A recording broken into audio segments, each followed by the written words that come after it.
आप लोग अपनी स्क्रीन के सामने एक शख्स को देख रहे होंगे और इनका नाम है अशोक गहलोत। वर्तमान में राजस्थान के चीफ मिनिस्टर यानी कि मुख्यमंत्री हैं और राजस्थान के काफ़ी कद्दावर नेता माने जाते हैं। तो आज हम लोग इनके बारे में एक सामान्य जानकारी देखेंगे, इनका पारिवारिक बैकग्राउंड देखेंगे, इनकी शिक्षा देखेंगे और इनका जो राजनीतिक सफर रहा है उस पर भी हम लोग बात करेंगे। और इनसे जुड़े हुए विवाद भी हैं कुछ, उन विवादों पर भी हम लोग बात कर लेंगे। कुछ और पिक्चर आप लोग देख लीजिए। ये आप देखिए, इनका परिवार है, इनका बेटा है, इनकी बेटी है और इनकी बहू और इनकी आप देख रहे हैं पत्नी। ये आप देखेंगे कि गांधी परिवार से अशोक गहलोत के संबंध हमेशा अच्छे रहे और काफी नजदीक माना जाता है इन्हें। ये आप देखिए, इंदिरा गांधी देश की पहली महिला प्रधानमंत्री के साथ आप देखिए इनकी पिक्चर आपको दिखाई दे रही है। ये आप देखिए, राजीव गांधी के साथ आप लोग इन्हें देख रहे हैं और ये आप लोग राहुल गांधी के साथ भी इन्हें देख रहे हैं, अशोक गहलोत को। एक बार पहले आप लोग राजस्थान को देख लीजिए। ये हमारा प्यारा भारत है, इसमें आप देखेंगे ये राजस्थान आपको देखने को मिलेगा। और राजस्थान की अगर हम लोग राजधानी की बात करें तो आप देखेंगे जयपुर इसकी राजधानी है। अंतर्राष्ट्रीय सीमा पाकिस्तान से लगती है। राज्यों में गुजरात हो गया, मध्य प्रदेश हो गया, उत्तर प्रदेश हो गया, हरियाणा हो गया, पंजाब हो गया। और क्षेत्रफल में सबसे बड़ा राज्य है आपका कौन? राजस्थान। 3,42,239 वर्ग किलोमीटर में ये फैला हुआ है। और यहां विधानसभा में 200 सीटें हैं, राज्यसभा में 10 सीटें हैं, लोकसभा में 25 सीटें आपको देखने को मिलेंगी। और इन्हें जादूगर के नाम से भी आप लोग जानते हैं। अशोक गहलोत का जन्म 3 मई 1951 को जोधपुर राजस्थान में हुआ।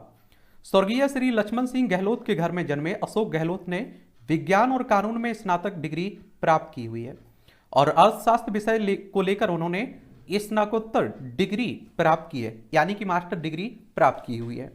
तो आप लोग कह सकते हैं कि काफी पढ़े लिखे हैं अशोक गहलोत साहब। गहलोत का विवाह 27 नवंबर 1977 को श्रीमती सुनीता गहलोत के साथ होता है। उनके एक पुत्र हैं वैभव गहलोत और वो भी पॉलिटिशियन है। उनकी एक पुत्री है जिनका नाम सोनिया गहलोत है।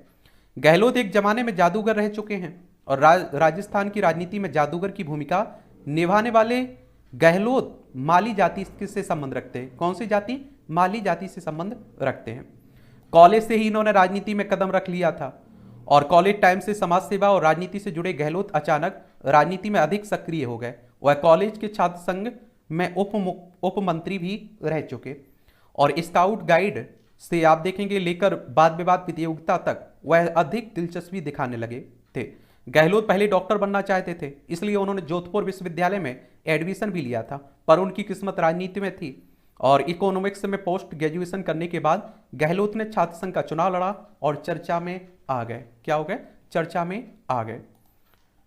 और फिर कहते हैं कि उन्होंने दुकान भी खोली, वो ठप हो गई। गहलोत ने आर्थिक स्थिति को मैनेज करने के लिए एक खाद बीज की दुकान खोली थी, लेकिन वह चल नहीं सकी थी।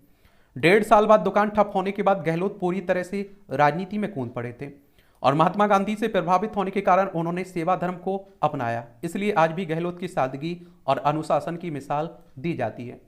और कहते हैं कि जब इन्होंने पहली बार चुनाव लड़ा तो इन्होंने अपने पोस्टर खुद चिपकाए थे और अपनी गाड़ी बेच के कहते हैं कि इन्होंने चुनाव लड़ा था। इनकी ये भी दिलचस्प कहानी है। और ये पुश्तैनी जो घर है ना, उसे बड़ा लकी भी मानते हैं अशोक गहलोत। अशोक गहलोत पुश्तैनी घर राजस्थान के जोधपुर में सरदारपुर विधानसभा क्षेत्र में पड़ता है और अशोक गहलोत ने यहीं से अपने राजनीतिक सफर की शुरुआत की थी और अशोक गहलोत ने पहली बार यहीं से चुनाव लड़ा था और जीत भी हासिल की थी। साल 1951 में जन्मे अशोक गहलोत अपने घर को वो लकी मानते हैं, इसलिए वह हर बार चुनाव में मतदान के लिए पुश्तैनी घर से ही जाते हैं। और गहलोत पारिवारिक संबंधों को महत्व देते हैं और अपने विचारों पर भी अडिग रहते हैं। तो बिंदास नेता आप लोग कह सकते हैं। अगर हम लोग इनकी राजनीतिक सफर की बात करें तो आप देखेंगे 1974 में NSUI की राजस्थान यूनिट के अध्यक्ष बने थे पहली बार। फिर आप देखेंगे कि 1977 में जब पहली बार कांग्रेस के टिकट पर जोधपुर से विधानसभा चुनाव लड़ा तो 4,500 वोटों से वह हार गए थे।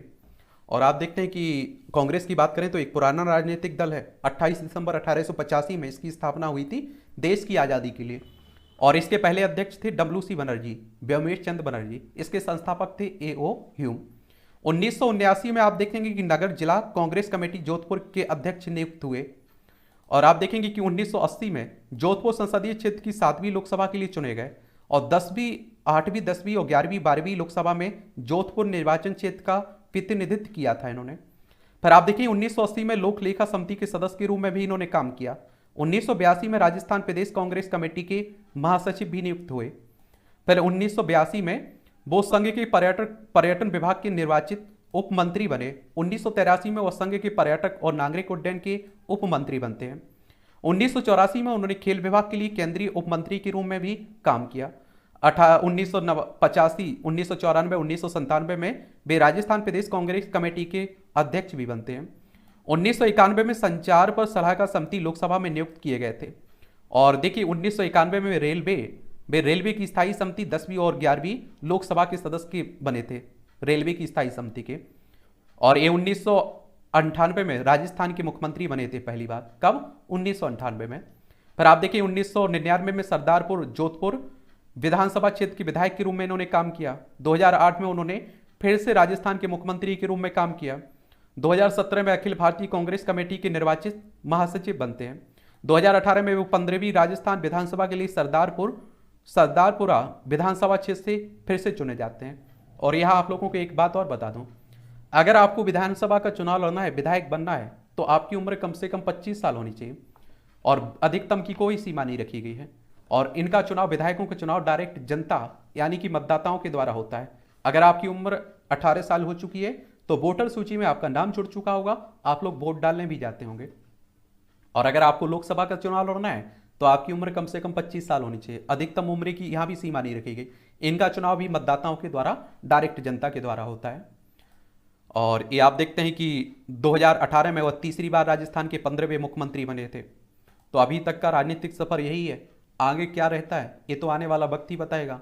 इसलिए आप लोगों के पास स्मार्टफोन है, न्यूज़पेपर है, न्यूज रखते रहा करिएगा। अब इनसे जुड़े हुए विवाद देख लेते हैं, क्योंकि आप सभी जानते हैं कि इस तरह के किसी पद पर आप होते हैं तो आपको बहुत चाहने वाले भी होते हैं, ना चाहने वाले भी होते हैं। तो 2017 में international consortium of investigative journalism की एक जांच में पैराडाइज पेपर सूची में राजनेताओं के बीच उनका नाम उजागर हुआ था। हालांकि उनके खिलाफ कोई सबूत नहीं मिलने के कारण उनका नाम मामले से हटा दिया गया था। आप देखें 2011 में अशोक गहलोत उस समय विवाद में घिर गए थे जब राजस्थान सरकार ने कथित तौर पर उन कंपनियों को 11 अरब रुपए की संपत्ति अनुबंध सौंपे थे जिनका अशोक के परिवार के सदस्यों के साथ वित्तीय संबंध थे। और आप देखेंगे कि ये भी आप लोग देखेंगे। और अशोक गहलोत का सचिन पायलट के साथ भी आप देखते हैं अनबन चलता रहता है, उसके कारण भी वो काफ़ी चर्चा में बने रहते हैं। तो ये कहानी है राजस्थान के जादूगर की, अशोक गहलोत की। किसी और के बारे में जानने की दिलचस्पी है तो उसका नाम आप लोग नीचे लिख सकते हैं, बता सकते हैं मुझे।